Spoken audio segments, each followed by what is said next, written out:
Hello shalom God bless you saints. బాగున్నారా?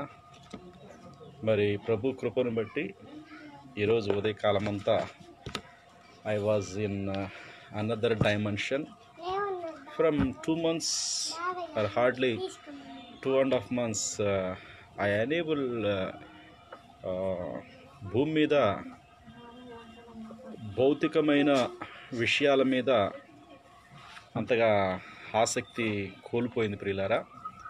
మరి ఒక లోపలి తెరకి వెళ్ళిన అనుభవం నేనైతే గట్టిగా పొందుకొని ఉన్నాను. What is the inner veil experience? So our prophet says the inner veil experience means forget all about the worldly things. మరి ప్రపంచం అంతా ఈ కరువు కష్టాలలో, మరి కరోనా అని లేదా లాక్డౌన్ అని 40 రోజులు పోయింది, ఒకరోజు పోయింది, దాదాపుగా అది అలా చూసుకుంటా పోతే 82 రోజులు, 90 రోజులు, 100 రోజులు, ఎన్ని నెలలు, ఎన్ని సంవత్సరాలు.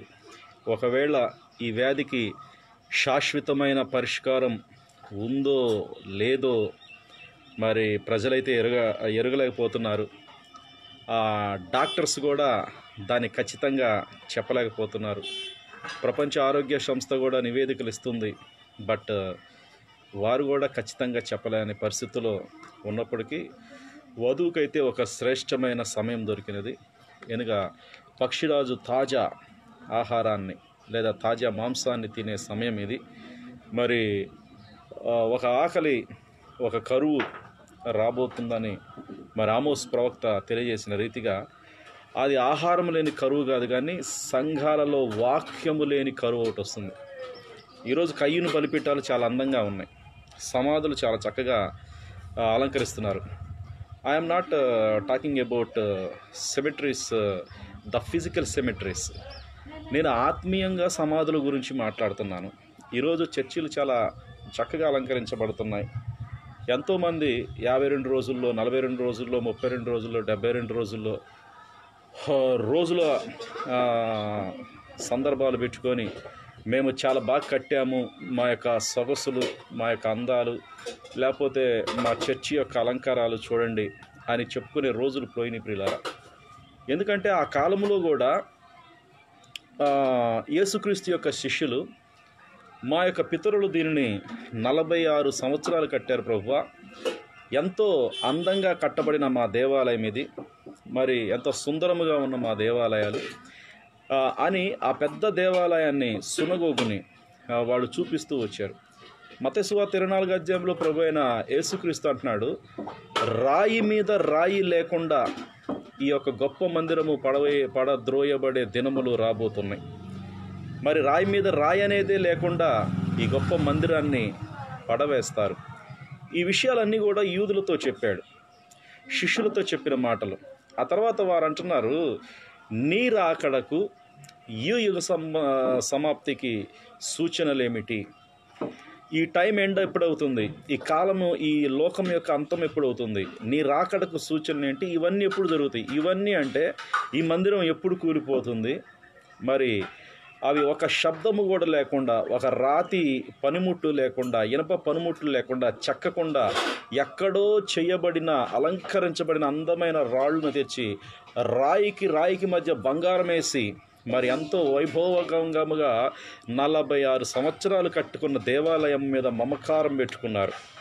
ఈ రోజున సంస్థాపన సంఘాలని, సంఘ శాఖలని మా అయ్యగారు స్థాపించిని, మా అమ్మగారు స్థాపించిని, మా తండ్రి గారు స్థాపించినని ఎన్నో సంస్థాపన సంఘాలు 150,000 పైచీలకు ఈరోజు ప్రపంచంలో సంస్థలు, డినామినేషన్స్ మరి కలిగి ఉన్నాయి.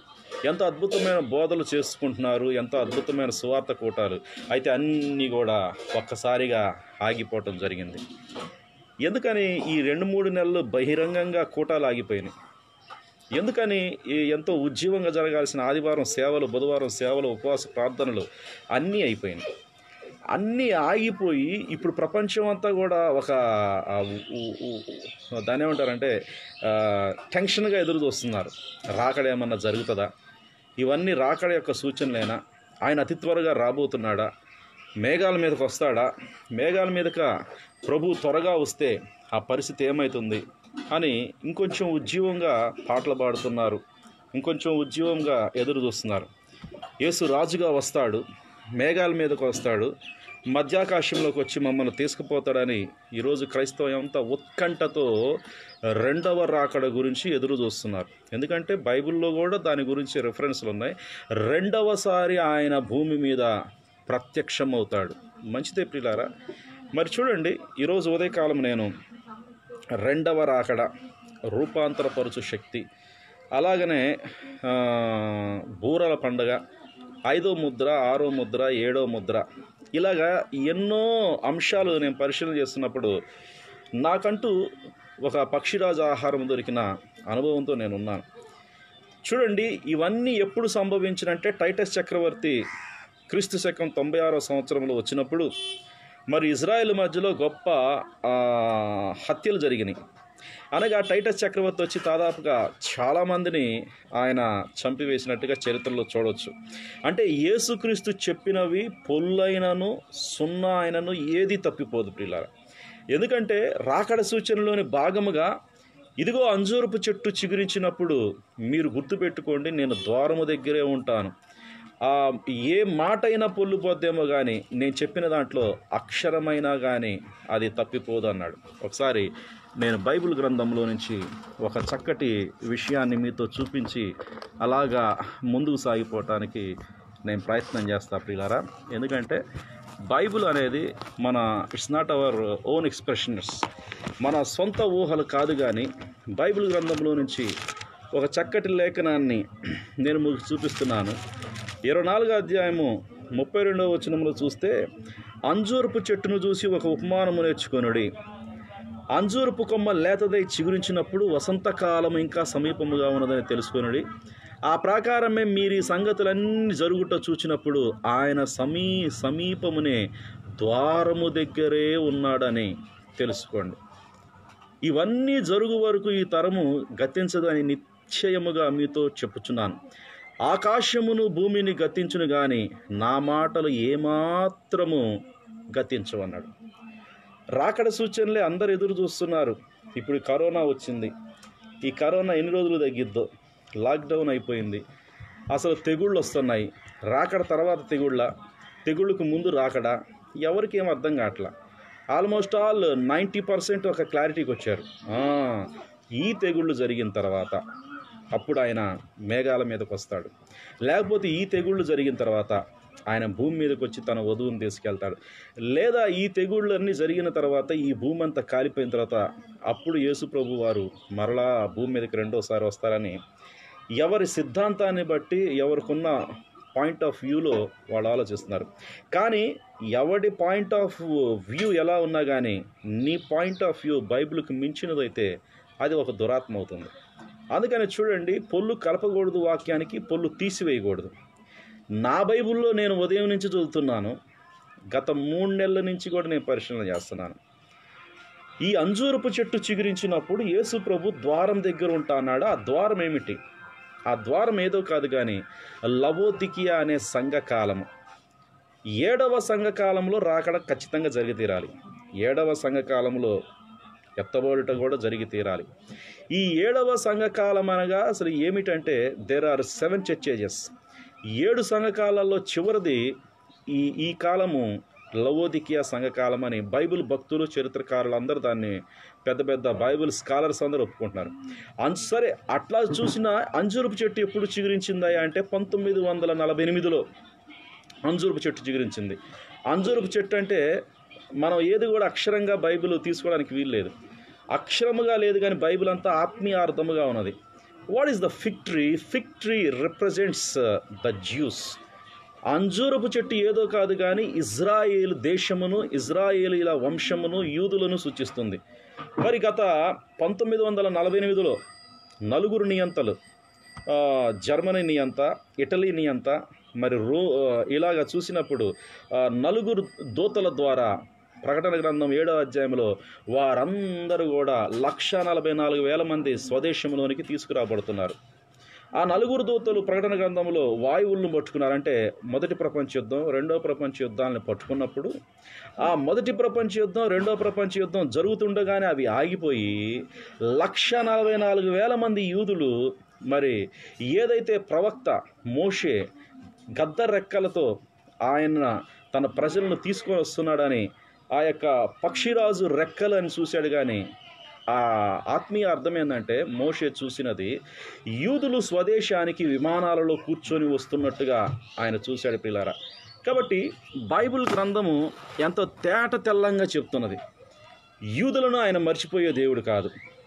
ఎందుకంటే కనాను స్త్రీ వైపు తిరిగినా, లేదా ఎఫ్రాయిము మీద రావాల్సిన చేతులు మనుష్య మీదకి వచ్చినా ఆయన యూదులను ఒక కాలంలో పట్టించుకుంటున్నాడు.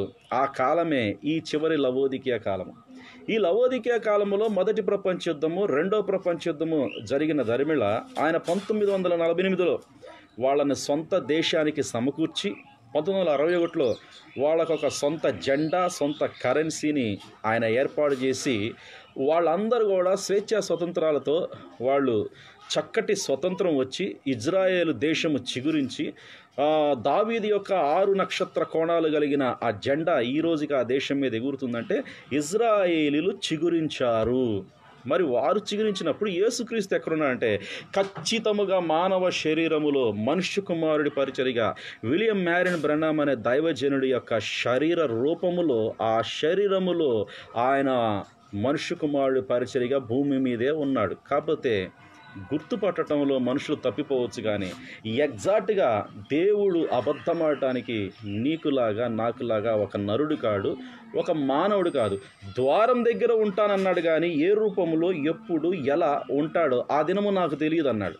కానీ 1909లో కెంటకీ రాష్ట్రంలో కూర్చున్న ఈ దైవజనుడు మరి బాప్టిస్ట్ చర్చిలో నుంచి స్త్రీలను నువ్వు అభిషేకించాలి ఓ దైవజనుడు అన్నప్పుడు ఆ పరిచర్య చేయటం ఆయనకి ఇష్టం లేక దైవజనుడైన విలియం మ్యారిన్ బ్రన్నామ్ అనే దైవజనుడు బాప్టిస్ట్ చర్చిలో నుంచి బయటకు వచ్చిన తర్వాత అగ్నిస్తంభపు పరిచర్య అనుభవం కలిగి ఆయన మనుష్య కుమారుడి పరిచర్య ఆ శరీరంలో జరిగినట్టుగా బైబిల్లో దానికి ఎన్నో లేఖన సాదృశ్యాలు ఉన్నాయి. లూకా సువార్త 17వ అధ్యాయం 20 నుంచి 30 వరకు మనం చూసుకున్నప్పుడు మనుష్య కుమారుడు సూచన ఖచ్చితముగా కనబడుతుంది భూమి మీద. లోతు దినాలలో ఎలా ఉన్నాయో మరి చూడండి. సొదొమ గొమొర్రాలో జరిగింది ఏంటంటే సొదొమ గొమొర్రా దహించబడే ఆ సమయానికి దేవుడు తానే ఎలోహిముగా మానవ శరీరంలో వచ్చి అబ్రహాము గుడారములో తిన్నాడు, తాగాడు, హృదయ వివేచనలు చెప్పాడు. ఆ గుడారము వెనకానున్న శారా యొక్క హృదయములో అంతరంగములో ఉన్న ఆలోచనలను రెండంచులు కలిగిన వాడి అయిన ఖడ్గమైన యెహోవా దేవుడు, ఆ పాత నిబంధన యెహోవా, ఆ ఎలోహిం దేవుడు నీ భార్య వెనకాతల గుడారములో నవ్వుచున్నది అని ఈ డిజైన్డ్ శారాస్ హార్ట్.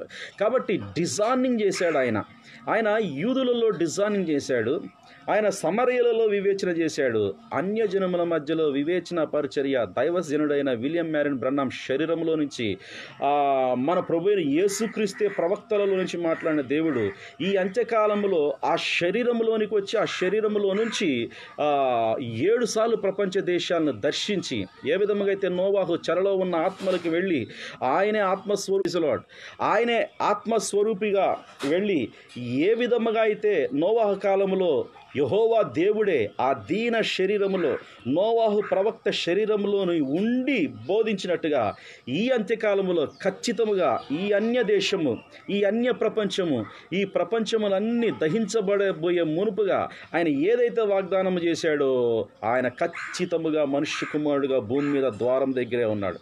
దీనికి ఆశ్చర్యపడబాకండి. ఒక కాలం వచ్చుచున్నది, సమాధులలో ఉన్న వాళ్ళందరూ ఖచ్చితంగా బ్రతికే ఒక కాలం వస్తుందని ప్రభువైన యేసుక్రీస్తు ఏదైతే ప్రియులారా ఆయన తన వాక్యంలో బోధించాడో ఒక పొల్లైనను సున్నాయినను తప్పిపోకుండా ఆయన తన వాక్యాన్ని నెరవేర్చుకున్నాడు. దీనికి ఆశ్చర్యపడబాకండి. ఒక కాలం వచ్చుచున్నది, ఆ కాలమున సమాధులలో ఉన్న వారందరూ ఆయన శబ్దము వినే గడియ రాబోతుంది. ఆయన శబ్దం అంటే మనుష్య కుమారుడు యొక్క పరిచర్య మరలా భూమి మీద రెండవ రాకడకు ముందుగా జరిగి ఆ యొక్క దీన శరీరంలో నుంచి ఖచ్చితముగా దేవుని యొక్క వాక్యము ఆ శరీరంలోంచి మాట్లాడాలి. అదే ఆర్భాటం ప్రియులారా. అదే ప్రధాన దూత శబ్దం, అదే దేవుని బోర. ఆ దీన శరీరములో నుంచి ఆ శబ్దము ఈరోజు వినపడుతున్నది. ఆ ప్రపంచానికి ఆ శబ్దమును దేవుడు తీసుకొని పోయాడు. ఆర్భాటపు పరిచర్య, అపోస్తుల బోధ, యేసుక్రీస్తు నామములో బాప్తిజం, ప్రభురాత్రి భోజనం, స్త్రీలు ముసుగు వేసుకోకూడదు, స్త్రీలు అలంకరించుకోకూడదు, స్త్రీలు వాక్యము బోధించకూడదు బలిపీఠాల మీద, పండగలు చేయకూడదు. ఇట్లాంటి ఎన్నో పునాది కలిగిన దేవుని యొక్క వాక్య పరిచర్యను అపోస్తులు ఏ విధముగా అయితే బోధించారో, అపోస్తులు ఏదైతే బోధించారో ఆ అపోస్తుల బోధనే ప్రపంచ దేశాలకు 7 సార్లు తీసుకెళ్ళి ఆ దీన శరీరములో ప్రభువైన యెహోవా దేవుడే పరిచర్య జరిగించాడు. ప్రభువైన యేసుక్రీస్తే ఆ యొక్క 3లో పరిపూర్ణుడైన ఆ దేవుడే ఈ కార్య అంతానికి ఆ దీన శరీరాన్ని వాడుకున్నాడు ప్రియులారా. కాబట్టి కార్యములు ఎంతో సామాన్యము ఉన్నవి. కాలములను మనం తృణీకరించకూడదు, కాలములను ఎరగాలి. ఎందుకంటే ఈ కాలముల గురించి రకరకాల జంతువులు వాటి కాలమును ఎరుగును అని ఇర్మియా భక్తుడు ఎంతో చక్కగా రాశాడు. కానీ మనుష్యుడు ఈరోజు కాలమును గుర్తుపెట్టట్లా. అందుకనే ఈ దినమున నీ వర్తమానమును గుర్తించనే అంశంలో నుంచి ఈ కాల ప్రవక్త మాట్లాడుతున్నాడు. Know your day and know your message. నీ దినపు వర్తమానమును ఖచ్చితంగా గుర్తెరగాల. ఎందుకంటే ప్రియులారా, సొదొమ గుమొర్రాలో ఆ కాలపు వర్తమానమును ఆ దేశ ప్రజలు ఆ 2 దూతలను పంపించినప్పుడు గుర్తుపట్టలేకపోయారు. ఆ తర్వాత దైవజనుడైన అబ్రహాం దగ్గరికి ఎలోహం యొక్క వర్తమానమును కూడా ఆ కాలంలో ఎవరు గుర్తుపట్టలేకపోయారు. మనుషులు అనుకున్నారు ఇతడు ఒక సామాన్యమైన మనిషి వస్తే మా దైవజనుడైన అబ్రహాము నమస్కారాలు చేస్తున్నాడే అనుకున్నారే కానీ వాళ్ళు ఏమాత్రమును కూడా ఆ స్వరమును గుర్తుపట్టలేకపోయారు, ఎలోహిమును గుర్తుపట్టలేకపోయారు ప్రియారా. కాబట్టి దేవుని యొక్క వాక్యములో నుంచి ఈరోజు మనం ఎంతో శ్రేష్టంగా మాట్లాడుకుందాం. కాబట్టి మనుష్య కుమారుడి యొక్క పరిచర్య భూమి మీద జరుగుతుందనేది ఎంతో వాస్తవం. మనుష్య కుమారుడి సేవ భూమి మీద ఉన్నది. మనుష్య కుమారుడి సేవ భూమి మీద జరుగుతున్నప్పుడు కనీసం ఆ సమయాన్నైనా మనం గుర్తుపట్టాల. కాబట్టి దేవుని యందు ప్రియమైన దైవ జనాంగమ, ఈరోజు ఎంతో శ్రేష్టమైన ఆహారాన్ని నేను భుజించడం జరిగినది. ఆయన యొక్క రాకడ విషయాలు, 2వ రాకడ అనే ఆ పుస్తకం చదువుతున్నప్పుడు, లేదా రూపాంతరపరిచే దేవుని శక్తి అనే ఆ పుస్తకం చదువుతున్నప్పుడు, బూరల పండగ, లేకపోతే 7 ముద్దల గ్రంథం, 7 సంఘకాలాలు, ఇవన్నీ చదువుతున్నప్పుడు కళ్ళ ఎదుటుగా దేవుడే వచ్చి మాట్లాడుతున్న అనుభవంను ఈరోజు నేను కలిగి ఉన్నా పిల్లారా. ఈరోజు ఖచ్చితంగా 2వ రాకడను నేను నా కనులారా చూడగలిగినందుకు చాలా సంతోషంగా ఉన్నది. చూడండి, ఈ అన్య ప్రపంచం దహించే మునుపు ఆయన ఖచ్చితంగా విలియం మ్యారియన్ బ్రన్నాం అనే దైవజనుడి యొక్క శరీరంలో వచ్చి ఎన్నో వందల వేల హృదయ వివేచనలు చెప్పాడు. ఎంతోమంది రోగులు ఫలానా వ్యాధితో వారు ఈ విధంగా వచ్చారని ఆ స్వస్థతల గురించి, ఆ యొక్క శరీరంలో ఉండే బలహీనతల గురించి ఎన్నో ఎన్నో ఎన్నో ఒక నరుడు వివేచించలేడు, ఒక సేవకుడు వివేచించలేడు ప్రియరారా. సాక్షాత్తుగా ఆ ఎలోహిం దేవుడే ఆ శరీరంలోకి వచ్చి ఆ విషయాలన్నీ వివేచించి క్లియర్ కట్గా వాళ్ళల్లో ఉన్న వ్యాధులు చెప్పగలిగాడు. అందుకని ఓరల్ రాబర్ట్స్ గొప్ప గొప్ప దైవజనులు, ఎక్కడా తగ్గని జబ్బులు, ఎక్కడా తగ్గని క్యాన్సర్ కణుతులు, ఎక్కడా తగ్గని రకరకాల భయంకరమైన వ్యాధులు వారు బాగు చేయలేనప్పుడు వారు ఇదిగో దైవజనుడైన విలియం మ్యారియన్ బ్రన్నాం ఉన్నాడు, ఆయన దగ్గరికి వెళ్తే ఖచ్చితంగా మీ క్యాన్సర్ రోగానికి ఒక పరిష్కారం దొరకగలదు, ఆయన దగ్గరికి వెళ్తే ఖచ్చితంగా మీరు హీల్ అవ్వగలరు అని వారే బ్రన్నాం దగ్గరికి పంపించినట్టుగా మనం చూడగలుగుతాం. కాబట్టి a vindicated ministry and a vindicated prophet, రుజువు చేయబడిన ప్రవక్త, రుజువు చేయబడిన సేవ, ప్రపంచవ్యాప్తముగా ఈయన పరిచర్య రుజువు చేయబడింది. కాబట్టి అంజూరపు చెట్టు చిగురించినప్పుడు ఇదిగో నేను ద్వారం దగ్గరికే వస్తానన్న దేవుడు అబద్ధం ఆడలేదు, కానీ ఖచ్చితంగా ఆయన వచ్చాడు. కాకపోతే ఆయన మనము గుర్తుపట్టలేకపోతున్నాం. ప్రవక్తల కాలములో ప్రవక్తల శరీరంలోకి వచ్చి దేవుడు వాడబడ్డాడు, కానీ మనం గుర్తుపట్టలేకపోయాం.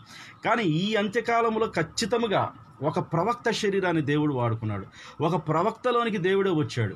ఒక ప్రవక్తలోనికి తనను తాను కుమ్మరించుకొని తన యొక్క కార్యాలను ఆయన జరిగిస్తున్నాడు. మొదటి రాకడలో ప్రభువైన యేసుక్రీస్తు ఒక మాట అన్నాడు, నేను చేసే క్రియలు చూసైనా నన్ను మీరు గుర్తుపట్టవచ్చు. ఇదిగో లేఖనములు నేను చేసే క్రియలను గురించి అవి బాహాటముగా చెప్తున్నవి. నన్ను నమ్మొద్దు, కానీ నేను చేసే క్రియలు, లేఖనములు చూసైనా కానీ నేను చేసే క్రియలను బట్టి నన్ను నమ్మండి అని చెప్పిన దేవుడు. కాబట్టి ప్రియులారా, ఈరోజు ఎవరినో మభ్యపెట్టడానికి ఈ యొక్క వర్తమానం లేదు, కానీ ఖచ్చితంగా ఈ కాలపు వర్తమానాన్ని దైవజనులమైన మనము, లేకపోతే క్రైస్తవ సంఘాలైన మనము పంపబడిన ఒక సేవను గుర్తుపట్టబోతే మనము ఖచ్చితంగా గుడ్డివారం అయిపోతాం. ఎందుకంటే లవోదికియా గుడ్డిది, లవోదికియా దిగంబరిది, లవోదికియా ధనము వృద్ధి చేసుకున్నాను, నాకేమీ కొదువు లేదని, అది ఎంతగానో నాకు కొదువు లేదు అని చెప్పుకుంటున్న లవోదికియా సంఘకాల పరిస్థితిని ఈరోజు క్రైస్తవ్యం కలిగి ఉంది ప్రియులారా. కాబట్టి లోకం వైపు చూసే కాలం కాదు ఇది.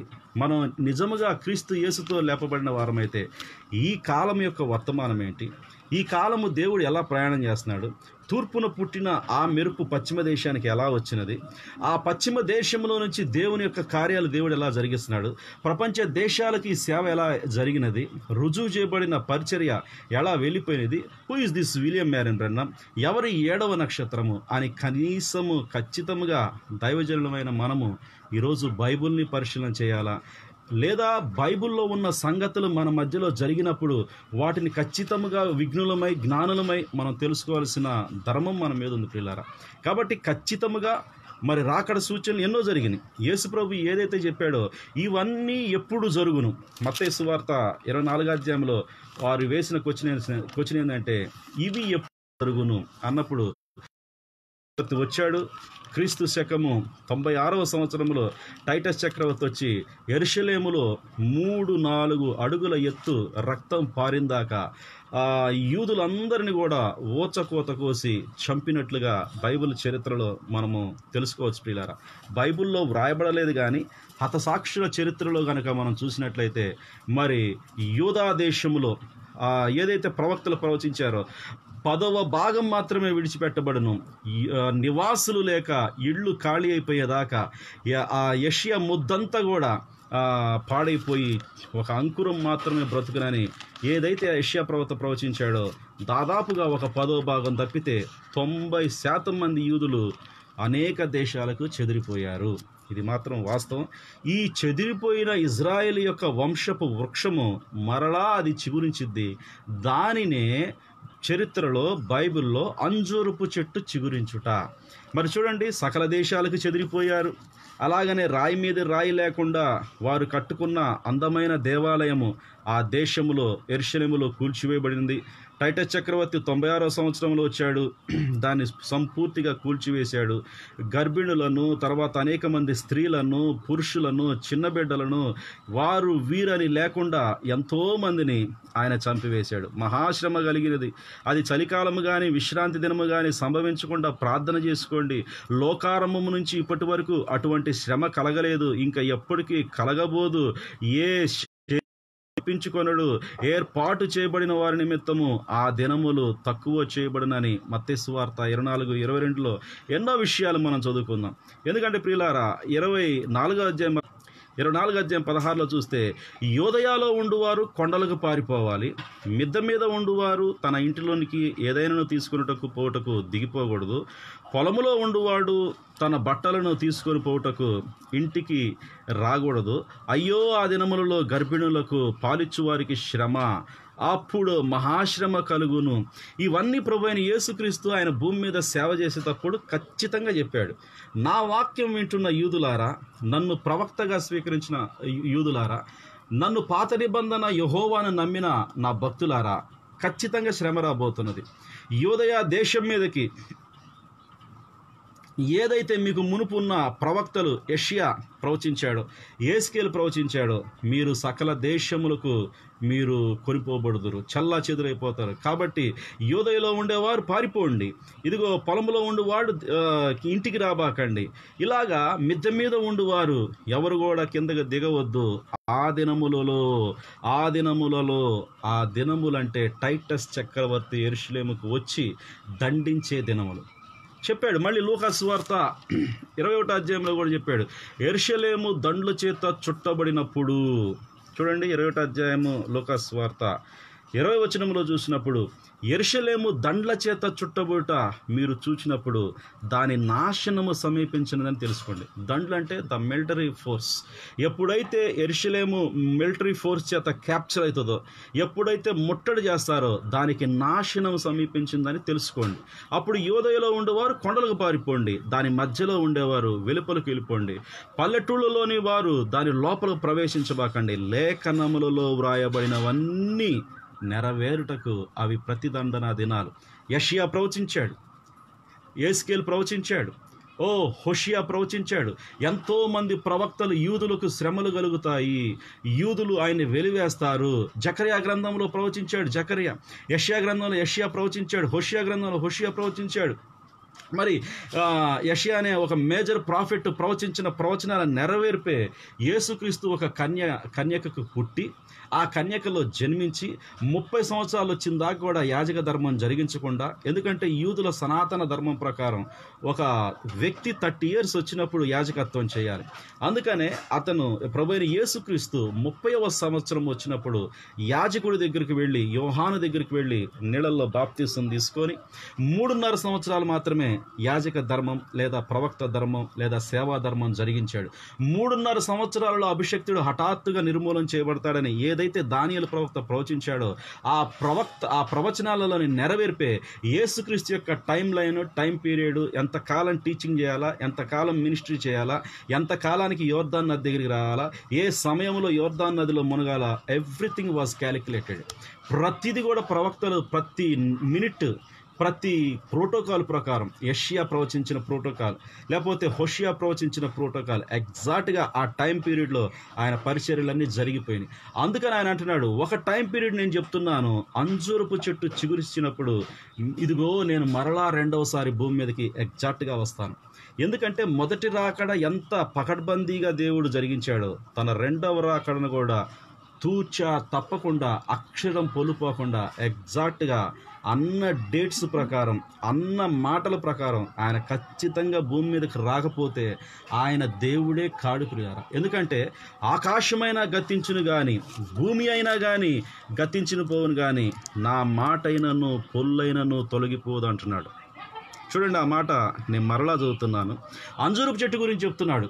అంజూరపు చెట్టు చిగురిస్తుంది, ద్వారం దగ్గరికి నేను వచ్చేస్తా, నేను గనక ఈ మాటలు చెప్పినవి జరగకపోతే ఆకాశం గతించిపోవాలా, భూమి గతించిపోవాలా, కానీ నా మాటలు మాత్రం అవి గతించవు. 35వ వచనం చదువుతున్న ప్రియులారా, మత్తయి సువార్త 24వ అధ్యాయం 35వ వచనంలో, ఆకాశమును భూమి గతించును గాని నా మాటలు ఏ మాత్రము గతించవు. హల్లెలూయా. మరి అంజూరపు చెట్టు 1948లో చిగురించింది. 1948లో చిగురించడానికి దేవుడు 2 ప్రపంచ యుద్ధాలను ప్రవేశపెట్టాడు. మొదటి ప్రపంచ యుద్ధం 1914 నుంచి 1919 వరకు జరిగినప్పుడు, that is called first world war. ఆ ఫస్ట్ వరల్డ్ వార్ అయిపోయింది. Second world war it was happened 1945 కల్లా రెండవ ప్రపంచ యుద్ధం. 1939 నుంచి 5 సంవత్సరాలు 45 వరకు రెండవ ప్రపంచ యుద్ధం ఫినిష్ అయింది. వెంటనే ప్రకటన గ్రంథంలో ఏదైతే దేవుడు తన దాసుడు అతని పేరు వాట్ ఈజ్ ఇట్ కాల్డ్ యోహానికి ఏదైతే బయలుపరిచాడో, 9 దూతలు వాయువులను పట్టుకొని వారు ఏ విధంగా అయితే నాశనం చేయటానికి వారు పూనుకున్నారో నేను చదువుతున్న ప్రియులారా, ప్రకటన గ్రంథం 7వ అధ్యాయము 1 నుంచి మనం చూస్తే, అటు తర్వాత భూమి యొక్క 4 దిక్కుల 9 దేవదూతలు నిల్చుండి, భూమి మీదైనను సముద్రం మీదైనను ఏ చెట్టు మీదైనను గాలి వీచకూడినట్లు భూమి యొక్క 4 దిక్కుల వాయువులను పట్టుకొని ఉండగా నేను చూసితిని. మరి బైబిల్ యొక్క డిక్షనరీ ప్రకారం వాయువులంటే యుద్ధములు ప్రియులారా. వాయువులు మీన్స్ ద వర్స్. మరి యుద్ధములను పట్టుకోవటానికి 9 దూతలు అంటే they are the dictators. World వైడ్గా చరిత్రలో మీరు చూస్తే dictators they are 4 dictators. Germany నియంత, ఇటలీ నియంత, మరి ముస్సోలిన్, స్టాలిన్, ఐక్మెన్, ఆ తర్వాత ఇంకొక వ్యక్తి ఉన్నాడు, స్టాలిన్, హిట్లర్, ఐక్మెన్, ముస్సోలిన్. ఈ 9 నియంతలను దేవుడు ప్రేరేపించాడు. ఈ 9 నియంతల్లోనికి రావటానికి దాదాపుగా 20 కోట్ల దెయ్యాలు పనిచేసినాయి. ఎందుకంటే ఒక్కొక్క నియంత వర్క్ చేయాలంటే ఎన్నో వేల ఆత్మల చేత పీడింపబడితేనే. ఫర్ సపోజ్ మీరు చూడండి, సువార్తల గ్రంథంలో ఒక వ్యక్తిని దగ్గరికి 2000 నుంచి 6000 దెయ్యాలు పట్టినట్టుగా మనం చరిత్రలో చూడవచ్చు. ఆ 2000 దెయ్యాలను పంపించడానికి ప్రభు అయిన యేసుక్రీస్తు గెరాసేనుల ప్రదేశానికి వచ్చినప్పుడు ఆ గెరాసేనుల్లో బట్టలు లేకుండా సంకెళ్లతో సాధు చేయలేక ఆ ప్రాంతాన్ని, ఆ పట్టణాన్ని, దాదాపుగా 10 పట్టణాలను అతను స్వాధీనం చేసుకొని ఆ దేశంలో ఎవరికి మనశ్శాంతి లేకుండా చేస్తున్న ఒక వ్యక్తిలోనికి దాదాపు 2000 దెయ్యాలు వచ్చినాయి. ఆ 2000 దెయ్యాలు ప్రభు అయిన యేసుక్రీస్తు ఎప్పుడైతే ఆ ల్యాండ్లోకి వెళ్ళి అడుగు పెట్టాడో ఒకేసారి 2000 దెయ్యాలు వచ్చి, ఇంకా మాకు సమయం ఉంది, అప్పుడే నువ్వు వచ్చావా అని అడుగుతున్నప్పుడు పందులలోనికి పంపించాడు. ప్లేరా అంటే బైబుల్లోనే 2000 ఆత్మలు ఒక మనిషికి పట్టడం మనం చూసాం. కానీ ప్రకటన గ్రంథంలో ఎంటైర్ డిఫరెంట్. 9వ అధ్యాయం గనక మనం చూస్తే 16వ వచనములో గుర్రపు రౌతుల సంఖ్య అని ఉంటుంది. ఎందుకంటే ప్రియులారా, 3వ భాగము సంహరింపవలనని మనుషులలో అదే సంవత్సరం, అదే నెల, అదే దినమున, అదే గంటకు స్థిరపరచబడిన ఆ 4 దూతలు వదిలిపెట్టబడిరి. 1918లో ఎగ్జాక్ట్గా 11వ నెల, 11వ దినము, 11వ గంట, 11వ నిమిషానికి మొదటి ప్రపంచ యుద్ధం ఆల్ ఆఫ్ సడన్గా ఆగిపోయింది. ఎందుకు ఆగిపోయిందంటే అదే టైంలో ప్రభు యేసుక్రీస్తు పాతాళమును, హెల్ ఓపెన్ చేసేసాడు. పాతాళం ఓపెన్ చేయగానే యోర్దాను నది దగ్గర ఎప్పటి నుంచో ఉన్న 20 కోట్ల దెయ్యాలు ఈ 4 దూతల్లోకి వెళ్ళిపోయినాయి. వాళ్లే ఐక్మెన్, హిట్లర్, స్టాలిన్, ముస్సోలిన్ అనే ప్రపంచ నియంతలు. వీరి గురించి మీరు నెట్లో కొట్టుకున్నా కానీ డిక్టేటర్స్ ఆఫ్ ద వరల్డ్ అంటే ఈ 4 దూతలు బైబిల్లో ఉన్న వారే. కాకపోతే పేర్లు రాయలేదు. కానీ ఆ 4 దూతల్లోనికి భయంకరంగా ఈ 20 కోట్ల దెయ్యాలు వెళ్ళిపోయినప్పుడు యూదుల మీద లేనిపోయిన కక్ష పెంచుకొని వీరు ప్రభు అయిన యేసుక్రీస్తును నమ్మరు, ఇట్లాంటి వారు మన దేశంలో ఉండటానికి వీర్లేరని ఇటలీ నుంచి ముస్సోలిన్, లేకపోతే జర్మనీ నుంచి హిట్లర్, ఇలాగా ఈ నియంతలందరూ కలిసి వాళ్ళని ఏ దేశాల్లో ఉన్నారో మొత్తం క్యాలిక్యులేట్ చేసి ఒక పకడ్బందీగా వారందరికీ ఫ్లైట్లు ఇచ్చి కొంతమందిని ఊచకొత్తో చంపి స్వదేశానికి జాగ్రత్తగా పంపించారు ఆ 4 నియంతలు. దాని వెనకాల యెహోవా హస్తము ఆ 4 దూతలను పట్టుకొని ఆ 4 దూతల ద్వారా ఇజ్రాయెల్ ప్రజల్ని 1948 కల్లా కంప్లీట్గా 144,000 మంది గోత్రాలకు చెందిన 12 గోత్రాలకు చెందిన 144,000 మంది కూడా, వారితో పాటు అనేక మంది వందల ఇజ్రాయేలీలు ఓడల్లో వచ్చేవాళ్ళు ఓడల్లో వచ్చారు, పొగగొట్టపు స్టీమర్లలో, మరి పక్షిరాజు లాంటి విమానపు రెక్కలలో. ఏదైతే మోషే ప్రవక్త చూశాడో ఆ పక్షిరాజు రెక్కల మీద వాళ్ళు స్వదేశానికి వస్తారు అని ప్రవక్తలు చూసినదే. ఖచ్చితంగా విమానాల్లో కూర్చొని 1948 కల్లా వారు స్వదేశానికి వస్తే 1961కి 6 నక్షత్ర కోణాల దావీదు నక్షత్రము అంటే ద ఫ్లాగ్ ఆఫ్ జెరూసలేం, అది ఈ రోజుకి 1961 కల్లా దానికి ద్రవ్యము వచ్చింది, కరెన్సీ ఇచ్చేశారు, జాతీయ జెండా ఇచ్చేశారు, దేశాన్ని అనౌన్స్ చేసేశారు. ఇది ఒక రిపబ్లికన్ కంట్రీ, యెరూషలేముకి మేము రాజ్యాన్ని ఇస్తున్నామని చెప్పేసి. అదే సేమ్ టైంలో మన ఇండియాకి 1947లో స్వతంత్రం వచ్చింది. అంజూరపు చెట్లు అలాగనే ఇతర చెట్లను చూడండి, అవి చిగురించినప్పుడు నేను ఖచ్చితంగా ద్వారం దగ్గరికి వస్తా.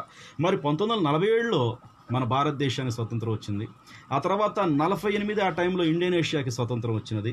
ఆ తర్వాత 1948 ఎగ్జాక్ట్గా యేసుప్రభు ఏదైతే మరి ప్రవచించాడో అంజూరపు చెట్టు అయిన ఇజ్రాయేల్కి, యూదులకి వచ్చినది.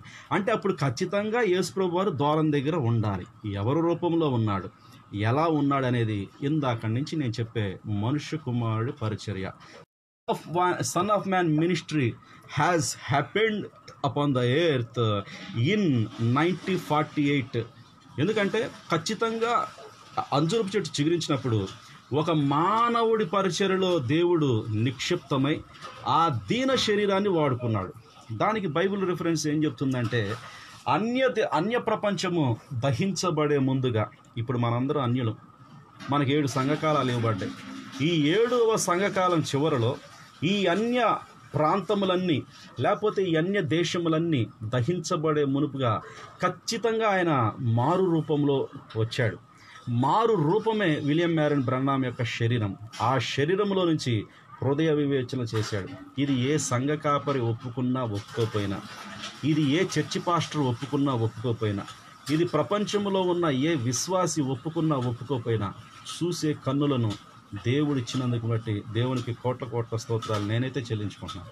ఎందుకంటే ఈరోజు బైబిల్ని చూస్తున్నాను, బైబిల్లో ఉన్న సంగతులను చూడగలుగుతున్నాను. ఎందుకంటే ఎలీషా ఒక మాట అంటాడు, అయ్యా వాళ్ళు మన దేశాన్ని వచ్చి మన దేశాన్ని లూటీ చేసుకొని వాళ్ళు వెళ్ళిపోతున్నారు, నేను వెళ్ళిపోతున్నా దైవజనుడా అని ఆ కొండ దిగి వెళ్తున్నప్పుడు ఒకసారి నాపి, ప్రభువా యెహోవా వీడు చూచినట్లుగా వీడి కళ్ళు తెరువుము అని ప్రార్థన చేసినప్పుడు అక్కడ అగ్నిరథములు, అక్కడ దేవదూతలు వచ్చి మరి ఎలీషా పక్షాన యుద్ధము చేయటం అనేది బైబిల్లో మనం చూడగలం ప్రియులారా. బైబిల్లో ఖచ్చితంగా మనం చూడగలం. మరి చూడండి, దేవదూతలు వచ్చారు, అగ్నిరథాలు వచ్చినాయి. ఎలీషా ఎంత కాన్సన్ట్రేషన్ కలిగి ఉన్నాడంటే ఒక నిశ్చయత, ఒక దైవ నిశ్చయత కలిగి ఉన్నాడు. ఇదిగో మన పక్షముగా దేవదూతలు ఉన్నారు, ఇదిగో చూసే కన్నులు నాకున్నాయి, నీకు లేవు, వీడి కళ్ళు తెరువు ప్రభు అన్నప్పుడు ఆ కన్నులను తెరిచిన దేవుడు. ఎందుకంటే అమ్మాయి మార్గంలో 6 గంటలు వాక్యం చెప్పినా వాళ్ళు వాక్యాలైతే ఆమెను అరిసారు, కానీ వాక్యం చెప్పే దేవుడే వాళ్ళల్లో మారు రూపం ధరించుకొని 6 గంటల ప్రసంగం చెప్పినప్పుడు ఆయన ప్రభు అయిన యేసుక్రీస్తు అని వాళ్ళు గుర్తుపట్టలేకపోయారు. కానీ పొద్దుగుంకిన తర్వాత వారి గృహములోకి వెళ్ళి ఎప్పుడైతే రొట్టెను విరిచాడో ఇతను ప్రభు సుమి అని గుర్తుపట్టేటానికల్లా ఆయన అదృశ్యుడు. ఆయన ప్రియులారా, ఇట్లాంటి రెఫరెన్స్లు బైబిల్లో ఎన్నో ఉన్నాయి. ఎందుకంటే దేవుడు మారు రూపంలో కనబడగలిగిన దేవుడు. మారు రూపంలో వచ్చి ఎన్మార్ఫీ అంటారు, అంటే ఏంటంటే రూపము. విలియం మ్యారియన్ బ్రన్నాం పరిచర్యలో వచ్చాడు. ఆయన మేఘస్తంభముగా 1963లో దిగి వచ్చాడు. ఆయన ఒక ఏంజెల్ ఉన్నాడు. ఆయనే మరి ఆ శరీరంలోకి వచ్చి ఆ శరీరంలో నుంచి పరిచర్యలు జరిగించుకుంటే ఈరోజు ప్రపంచం. అందుకని ఈ కాలంలో ఎన్నో టేప్స్ గుర్తించబడని దేవుని సన్నిధి, ఉపేక్ష చేయబడిన ఆ నిజమైన సూచన, మరి ఎన్నో రకాల సూచనలు, అతీతమైన సూచన, ఆ యొక్క సూచన, బట్ అదేంటంటే నిర్లక్ష్యం చేయబడినది. ఇప్పుడు చుట్టబడిన కానుకగా ప్రభువైన యేసుక్రీస్తు ఆ రోజు భూలోకానికి వచ్చినప్పుడు ఇతను ఒక వడ్రంగి కొడుకు కదా, ఇలాగ అతన్ని బయల్జుబూబ్ అన్నారు, లేకపోతే ఏలి అనుకున్నారు కొంతమంది ఏమో ఇర్మియా అనుకున్నారు, మరికొంతమంది ఏమో మరింకొకరేమో ఇంకొక శబ్దమేమో, లేకపోతే ఇంకొకళ్ళేమో వెలుగుతోతేమో. ఎవరి యొక్క పాయింట్ ఆఫ్ వ్యూలో వాళ్ళు యేసుక్రీస్తు యొక్క రాకడ గురించి, యేసుక్రీస్తు యొక్క శరీరంలో జరిగిన పరిచర్య గురించి రకరకాల పాయింట్ ఆఫ్ వ్యూలో ఆలోచించారు. కానీ పేతురు ఏమనంటే, నీవు సజీవుడు అయిన దేవుని కుమారుడు అని ఒక బయలుపాటు కలిగి ఒక చూసే నేత్రములతో ఆయన చూసి ఆయన తెలుసుకున్నాడు. ఇవి రక్తమాంసములు నీకు బయలుపరచబడలేదు, కానీ పరలోకమందున్న నా తండ్రి నీకు బయలుపరిస్తేనే కానీ ఈ సంగతులు నువ్వు చెప్పావు. ఇలాంటి ప్రత్యక్షతల మీద నేను నా సంఘాన్ని కట్టుకుంటాను. దేవుని నామానికి మహిమ కలుగును గాక ప్రియులారా. ఈరోజు అందుకనే సంఘాలు కట్టబడేది పెద్ద పెద్ద బిల్డింగ్స్లో, లేకపోతే పెద్ద పెద్ద హేబేలు కయ్యను బలిపీఠాలాగా అందంగా కడితే అక్కడ దేవుని యొక్క సేవ జరుగుతుందని అర్థం కాదు కానీ మరి చూడండి, ఖచ్చితంగా వాక్య ప్రత్యక్షత కలిగిన సంఘాలనే దేవుడు తన యొక్క మహిమ గల రూపంలో ఆయన వచ్చినప్పుడు వాటికి గొప్ప గొప్ప బహుమతులు ఇవ్వగలడు. అందుకని దేవుని వాక్యంలో ఒక మాట ఉన్నది, ఇటువంటి ప్రత్యక్షత మీదే నేను సంఘాన్ని కట్టుదును, పాతాళలోక ద్వారములు దాని ఎదుట నిలబడలేవు. దేవుని యొక్క కార్యములు ఎంతో సామాన్యంగా ఉన్నాయి. ఈరోజు వాటిని మనం గుర్తుపట్టలేకపోతున్నాం. ఈరోజు ఆ యొక్క సూచనను ఉపేక్ష చేశారు. ఒక చుట్టబడిన కానుకగా వస్తే మొదటి రాకడలో చాలామంది ఆ రాకడని అపార్థం చేసుకున్నారు. ఇంకా ఆయన రాల, కన్యక గర్భవతి కుమారుని పుట్టును అని వాళ్ళు బలిపీఠం మీద పాట పాడుతున్నారు. పాట తీసి కన్యక గర్భవతి అయి కుమారుని కనును ఆమేన్ అని ఆ పుస్తకం క్లోజ్ చేస్తున్నారు. మరి నా దేవా నా చెయ్యిందుకు విడిచితివి అని కీర్తనలు పాడుతున్నారు, క్లోజ్ చేస్తున్నారు, ఆమేన్ అంటున్నారు. కానీ ఆ సూచన, ఆ ప్రవక్త ఏదైతే యెషయా 7:14 కన్యక గర్భవతి కుమారుని కనును, ఆ యొక్క కన్యకే ఆ కుమారుణ్ణి హస్తములో తీసుకొని సమాజ మందిరంలోకి వస్తే చూచే కనులు పెద్ద పెద్ద యాజకులకు అక్కడ లేవు ప్రియులారా. ఒక సామాన్యుడు ఒక సిమియోను ఆయన వెంటనే దేవుని చేత హెచ్చరించబడి వెనకాల నుంచి వచ్చి తలుపులు తోసేసుకొని ఆ బిడ్డను చేతిలో తీసుకొని ఒక ప్రవచనం మాట్లాడుతున్నాడు. నాదా సత్యస్వరూపి, నాదా అని ఆయన ప్రవచించాడు. ఇదిగో అమ్మా, ఒక ఖడ్గము నీ యొక్క హృదయంలో దూసుకుని పోద్ది. ఇతను ఒక వివాదాస్పదమైన గుర్తుగా ఉంటాడు, ఇతను యూదులకు ఒక వివాదాస్పదమైన గుర్తుగా ఉంటాడు అని ఆ ప్రవచనాలన్నీ చెప్తున్నప్పుడు వాళ్ళు ఎంతో సంతోషించారు. కానీ తక్కిన యాజకులకి వీడేందిరా యాజకుడు అయ్యి ఉండి మన దగ్గర పరిచయం చేస్తూ మొదట రాకడ జరిగిందంటాడు, కన్యక గర్భవతి అవుతాడంటాడు, వీడికి ముసలాయిడని కానీ వీడికి గుడ్డి పొరలు వచ్చినాయి, వీడి పక్కకు లాగండరా బాబు అనుకుంటున్నారు వాళ్ళు. కానీ ఖచ్చితంగా యెషయా ఏదైతే ప్రవచించాడో బయలుపరుచుకున్నది అక్కడ ఉన్న సిమియోను దైవజనుడికి మాత్రమే. అలానే చూసుకున్నప్పుడు అందుకనే సిమియోను అనే ఒక దైవజనుడు ఉండేను, అతను పరిశుద్ధాత్మతో నింపబడినవాడు. ఈరోజు what is the meaning of holy? కాలములో దేవుని వాక్యాన్ని కన్నులు కలిగి ఉంటానే హోలీ గోస్ట్ అంటారు. Praise the lord. దేవుని నామానికి మహిమ కలుగును గాక. పరిశుద్ధాత్మతో నింపబడినవాడు. పరిశుద్ధాత్మ అంటే ఏంది ప్రియులారా? ఈరోజు సంఘాల్లో పరిశుద్ధాత్మ అంటే నీ కాలానికి జరిగే వాక్యాన్ని నువ్వు గుర్తుపట్టడమే పరిశుద్ధాత్మ. ఇంకా చెప్పాలంటే పరిశుద్ధాత్మ అంటే ఆ గడియ వర్తమానమైనది.